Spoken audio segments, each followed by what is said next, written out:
Jaylen Brown, he does feel a way about being left off the Olympic team after being finals MVP.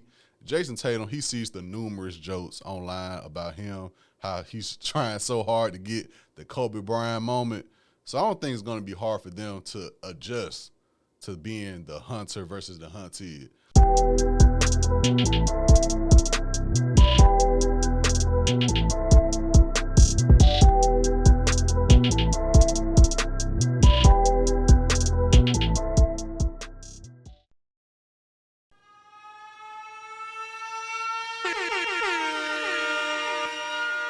Top of the Top, episode 265, Stash House Podcast.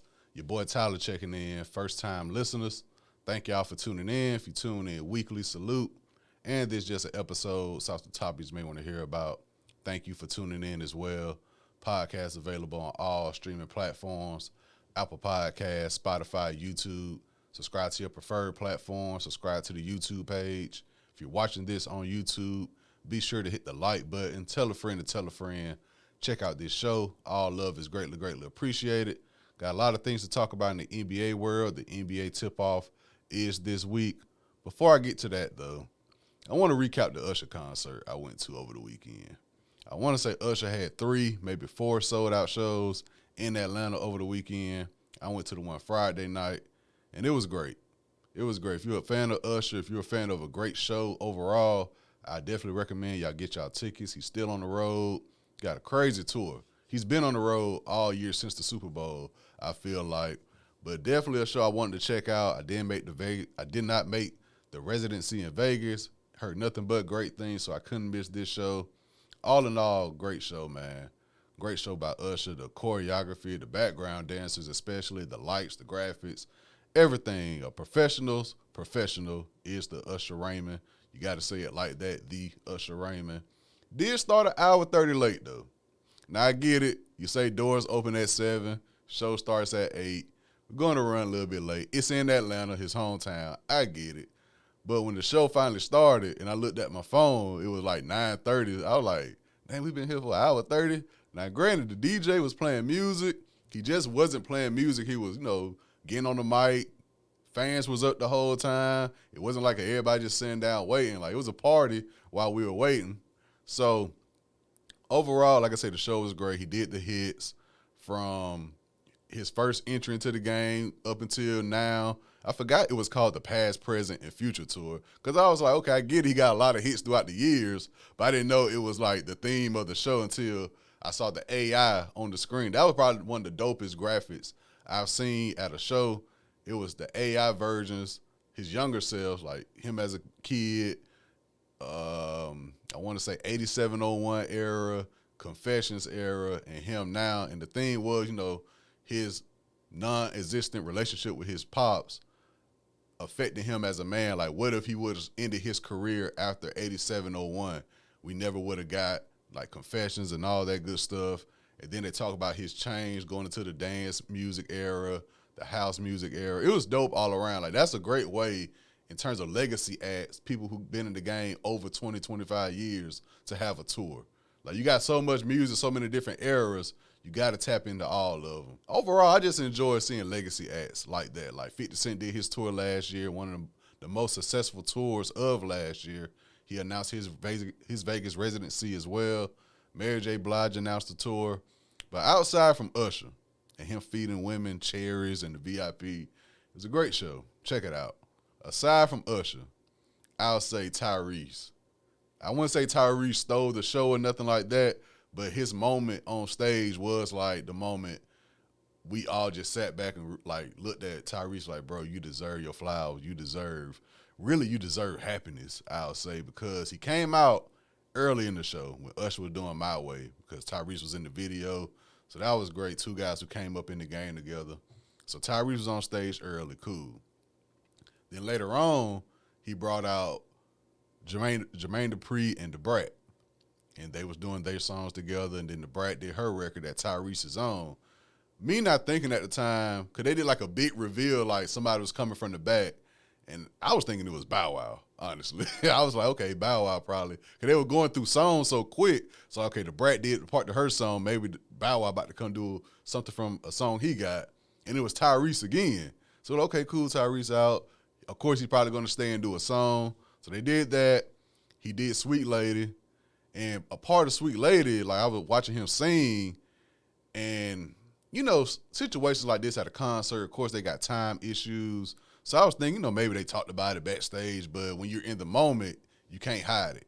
And Tyrese was definitely in the moment when he was doing Sweet Lady, because we've seen Tyrese stuff play out in the public for the past few years, from the stuff with The Rock, with Fast and Furious, to recently with situations with his ex, child support, videos of him getting served on stage, his numerous Breakfast Club interviews. We've seen Tyrese stuff play out in the public. So I could see that hitting him. So he did Sweet Lady, and he was about to leave, and Usher was like, nah, you know you got one more you got to do. It was How You Gonna Act Like That, which I prefer over Sweet Lady, personally.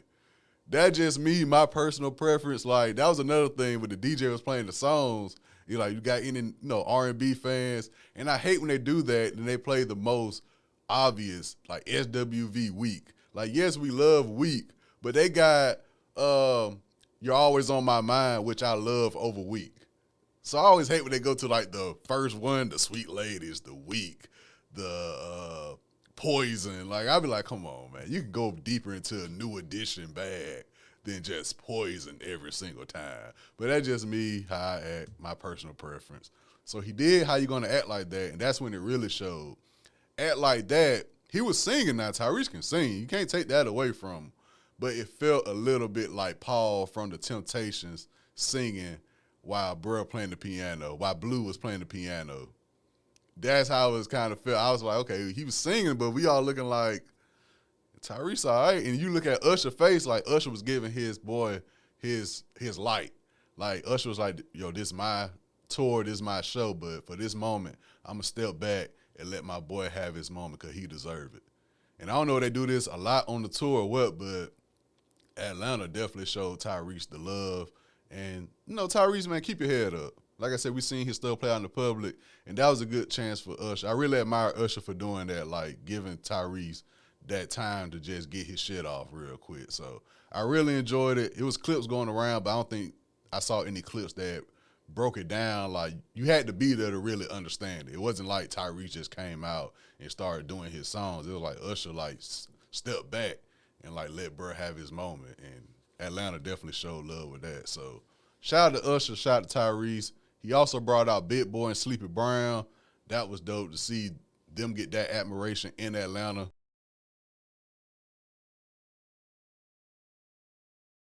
Now let's get to the NBA. We do have opening week. First set of games, opening night, East and West. In the East, we got the New York Knicks going up against the reigning champs Boston Celtics. Out West, we got my Lakers going up against the Timberwolves. Of course, depending on when you're listening, these games are already taking place. But the main focus is I'm just happy we got the NBA in rotation as well. A lot of craziness going on in the NFL world. College football, week to week, any given thing can happen, as we saw this past weekend. MLB playoffs, that's going in full effect as well. We got the World Series coming up. The time I'm recording, the Yankees are locked in for the World Series. Now we're just waiting on the Mets or the Dodgers to meet them there. So I am pre-recording before that World Series matchup is set in place. So overall, and you got the WNBA, that's going on as well. So overall, it's a great time to be a sports fan. No complaints my way. And what I do normally with this, I talk about the teams I think will be in the mix throughout the season in the East and West. But with the play-in now, unless a team like a Washington or a Charlotte just have a surprise year, Chicago even, unless somebody just have an absolute surprise year, there's no need for me to talk about those teams we know going to be probably, in the 3rd to 6th seed talks. So I'm just going to talk about the teams who got storylines I'm very interested to see play out throughout the season in the East and the West. First, in the East, we got defending champs, the Boston Celtics. They are the reigning champs. The organization is locked in with the starting 5. And the Boston Celtics are all the way in with Jaylen Brown and Jason Tatum. And I'm sure the fans are saying, hey, we finally got the monkey off our back, but now we know y'all locked in together for a while. let's not let it go. If it ain't broke, don't fix it. And I don't think it's going to be hard for Jaylen Brown and Tatum to find that inspiration. You need some type of inspiration to get you through an 82-game season. Jaylen Brown, he does feel a way about being left off the Olympic team after being finals MVP. Jason Tatum, he sees the numerous jokes online about him, how he's trying so hard to get the Kobe Bryant moment. So I don't think it's going to be hard for them to adjust to being the hunter versus the hunted. Because they was the hunter for so long, and they came this close every single time. And a lot of people want to say they had an easy route to the NBA Finals last season. So they got to make up. I think they still see the disrespect, and I think they're going to take it full-fledged. You got Drew Holiday, Porzingis as well, Derek White as well. If it ain't broke, don't fix it. That's the mindset I'm guessing Boston is going into the season with. If it ain't broke, don't fix it. Y'all been paid. Y'all got a chip. Y'all got the coach. Let's go. Try and run it back. And what team in the East has made moves to stop them from doing that? One team out in the East I think can compete with Boston. I'm going to go with the New York Knicks, of course, led by Jalen Brunson. And they also made moves over the offseason that kind of shook things up. First, they brought over Mikal Bridges from Brooklyn. He reunites with his Villanova brothers, Josh Hart, Jalen Brunson, and at the time, DiVincenzo as well. But later on, maybe, matter of fact, a couple weeks ago, he left for Minnesota alongside Julius Randle, and the New York Knicks picked up Karl Anthony Towns. That was a big move. A lot of people saying, well, maybe both teams won. Me personally, I think you do lose that fight when it comes with DiVincenzo and Julius Randle while healthy. It's that grit that you need in the Eastern Conference, I feel like, in the NBA today. And Karl Anthony Towns does not bring that. We've seen clips of Karl Anthony Towns get rebounds, can go back up either for a mid-range shot, get a foul, and one possibly. We've seen him get offensive rebounds and take the ball back out to the three-point line and shoot a three-point. Julius Randle, you needed that grit that he brings to being inside the paint, even though he'll go outside the paint as well. But I think he's more active than Karl Anthony Towns. And DiVincenzo, you do lose some defense with him, but you got Mikal Bridges and Josh Hart and Brunson as well still. So I feel like they took more of a hit in the inside than I do the outside. Because Mitchell Robinson, he has health issues as well. You got OG, though. You got OG, but I think Karl Anthony Towns needs to be on OG's level in terms of intensity. And Karl Anthony Towns, the first thing I saw from him in terms of people talking about him going to New York wasn't even basketball related. It was relationship related. You got Jordan Woods going back to New York. Because y'all know that Twitter culture different. So they're saying, hey, bro, you about to be sheesh. Because Jordan Woods bad now. Shout out to Karl Anthony Towns. He got a bad one on him. So outside of basketball standpoint, I saw more people talking about his relationship standpoint than that. So that is a situation, especially in New York. That is a situation you got to keep your eye out on, Cat. But as well, Karl Anthony Towns got to realize, bro, I'm not in Minnesota no more. We would have loved to see how him and Anthony Edwards played out after the season they had last year, but hey, man, you're not there no more. But you got some dogs with you. You got Jalen Brunson, one of the biggest dogs in the league. Short in stature, big at heart. He reminds me like a Rey Mysterio of the NBA, kind of. I don't know why I think that. And he also shows up on wrestling events as well, Jalen Brunson and Tyrese Halliburton. But Jalen Brunson reminds me of how Rey Mysterio used to get looked at when he was trying to get to the world title, like the littlest guy with the biggest heart. Josh Hart, he's going to make plays. Mikal Bridges, the NBA's Iron Man. Till is going to love having Mikal Bridges. He doesn't miss games. Mikal Bridges is going to go out there and play. And I think he's going to be very happy alongside Josh Hart and Jalen Brunson as well. Karl Anthony Towns, I think it really depends how he comes out game to game. And he can't get too happy from the three-point line. I think that will cost them a lot in the Dallas Mavericks series. He'll get too happy and he'll start missing and don't realize it. Bro, go back in the paint, get to the free throw line, watch the ball go in the basket. I always go back to what Kevin Garnett say, bro. You got to see the ball go in the basket to get something going. So I think the Knicks, I'm very interested to see how they play out. Also, the Indiana Pacers last season lost in the conference finals to the Boston Celtics. Tyrese Halliburton, like I said, he shows up on wrestling events. He shows up different fashion shows. He had a great time in Paris for the Olympics, but now it's time to lock in. He's doing what he's supposed to do in the offseason as a young player, one of the stars of the league in Indiana, small market at that. He's doing what he's supposed to do, having fun, but now it's time to lock in. Y'all did make it to the conference finals. You had your health issues. Hey, you got Miles Turner as well. You got Siakam, who know how it feels to win a ring. I'm looking to see Halliburton lock in this season. That's the main thing I'm looking forward to with the Indiana Pacers. In the West, OKC Thunder. They lost in the second round to the Dallas Mavericks. I think SGA and Chet Holmgren, I think they ready. I know last year was kind of like a big spark for them. First, I think they were number 1 seed, number 2 maybe, but I'm thinking they were number 1 seed in the West.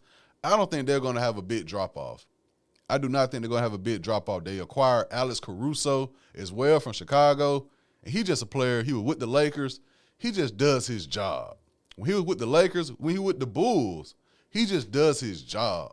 That's the best thing you can ask for in a player this day and age. With so much social media, notoriety going on, he's not going to stray away from the game plan. Alex Caruso does his job. And I think OKC needs that type of stability with SGA and Chet getting the praise they deserve as well. Also, OKC a smaller market. But I think OKC ready.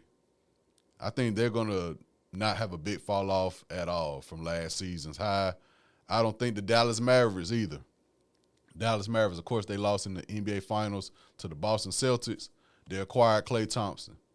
If you're looking for anybody in the league who's looking to make a statement to the people that criticize him, to the people that laugh at him, it's Klay Thompson. If Klay Thompson come out this year alongside Luka and Kyrie and have one of those seasons and show glimpse of certain games, he's still that Klay Thompson, oh, man. Because he was the odd man out at Golden State. It's like, okay, obviously we're going to keep Steph. They just signed Draymond Green, so it's like, okay, Klay, if you're not going to show and prove this season, we got to let you go. He wasn't that Klay Thompson. He wasn't the Klay Thompson Golden State needs right now. I can't agree with that. But you put him on any other team, it's like, okay, he's a great player, he's efficient, but the Klay Thompson we know and love from back in the day, with Golden State, we didn't see a glimpse of that. But at the same time, you going with Kyrie and Luka, it's not a bad second chapter to Klay Thompson career, being with Kyrie and Luka. Of course, all those years at Golden State with Draymond and Steph, Steve Kerr, Iguodala, y'all had a culture. But it's not a bad to a team that was just in the NBA Finals. Now, the biggest thing I have for Dallas, the team has to adjust so much to Luka's defensive liability. Like, if Luka can lock in on that, that would be perfect. But in today's league, like Luka, Jokic, Steph Curry worked on his after that NBA Finals years ago when he got pointed out. He got soloed out a lot. But Luka and Jokic, they were the two guys. They're European players too. Hey, you ain't got to worry about them focusing in on defense. They're going to do just enough to get the offense going. That's all you got to worry about. So I'm looking to see if Klay can step in that role on the defensive side and the offensive side. Because it's clear he still feel confident in his ability. He still was shooting the ball. It just wasn't going in at the rate we used to see Klay Thompson making shots. But I think he's going to shut the haters up. I really hope he does. I'm really cheering for Klay Thompson this season in Dallas. Also in the West, New Orleans Pelicans. DeJounte Murray joining along. And once again, I admit when I'm wrong. I thought him and Trey was going to work great in Atlanta. Boy, was I wrong. I think they ended near 50, near 500 both seasons, probably under 500 both seasons, I want to say. But him joining Zion and Brandon Ingram, a guy who I just wish stayed with the Lakers just to develop. But they had so many changes, bringing in Russ, bringing in LeBron, Brandon Ingram left. So I was like, dang. But he's been holding it down in New Orleans. And the biggest thing for New Orleans, of course, the health and commitment of Zion. Because I think with DeJounte and Brandon Ingram, I'm going on another hot take. I think Brandon Ingram, DeJounte Murray, I think they're going to coexist well, but it really depends on Zion's health. They got a team down there in New Orleans. They got a team. But Zion, man, you got to stay healthy. You know, we see pictures and videos throughout the summer. That's the Zion thing, his short time in the league. We're going to see videos of him in the summer slimming down. We're going to see Ben Simmons in the gym getting up shots. It's just certain things from certain NBA players we're going to see over the offseason. But Zion, man, realize, I don't know what his plan is. It's saying that he's ready to get out of New Orleans, but where he want to go, New York? I think outside of New York, I never really heard a team Zion wanted to play for. And New York media was just saying that because it's New York. So I'm not sure what Zion's plan is. Of course, he got his off-the-court issues and everything with women, but he's another guy who needs to lock in. Like, bro, you just about to waste these people's time and go to a team and you not even staying healthy. So Zion, I want to see some commitment. That's what I want to see. You got DeJounte Murray, who I got very, very high praise for. Brandon Ingram, of course. Come on, man. New Orleans is a great city too, Zion. We understand how you gain the weight. Like, the food is amazing, the time is amazing, but you got to lock in, man, honestly. And to wrap things up with the NBA talk, just going to talk about my Lakers real quick. Of course, big news, J.J. Redick hired as head coach early this season. First head coaching experience in Los Angeles, in Hollywood. You got LeBron James. You got Anthony Davis. And it seems they putting their trust yet again in the role players. D'Angelo Russell, man, come on. I was so surprised to see the Lakers. I'm like, dog, really? We're going to do this again with D'Angelo Russell? Like, bruh has not showed when it's time to show up, when it's time to make these shots, man, when it's time to have one of those games contribute something. He has failed flat. We're still putting our trust in him. Austin Reeves, Hachimura, they got their money. They got to step up. They got to step up, man. And it's one thing, like, the thing when it comes to teams who I root for, like I said, Ohio State or Lakers, you can do it throughout the season, especially in the NBA. It's more so in the NBA than it is college football. 82 games. You're going to have games where Hachimura looks crazy. Austin Reeves look crazy. D'Angelo Russell probably make a big shot here and there. LeBron's going to look like LeBron that we know. Anthony Davis going to have one of those nights. I'm talking about when they get down to the play-in, when they get down to the first round of the playoffs, if we even make it that far, show and prove, man. This the time to do it. This the time to do it. You got J.J. Redick as well as head coach. And this how you know we're going to see all this all season. In the preseason, they're talking about what J.J. Redick is saying. In the preseason, they criticizing Bronny James. In the preseason, they already showing two guys who can be the two key factors to help us win it this season. Relax, man. Relax. We're not going to know what none of this is made of until probably after All-Star break. I'm not going to even say Christmas game. I'm going to say All-Star break. My expectations for the Lakers are very low this season.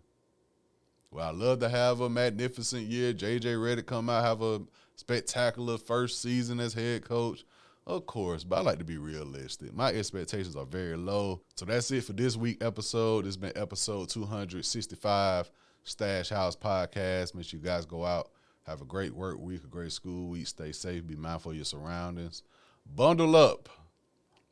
Bundle up down here where I'm at, Alabama. We was hit with a cold front over the past week.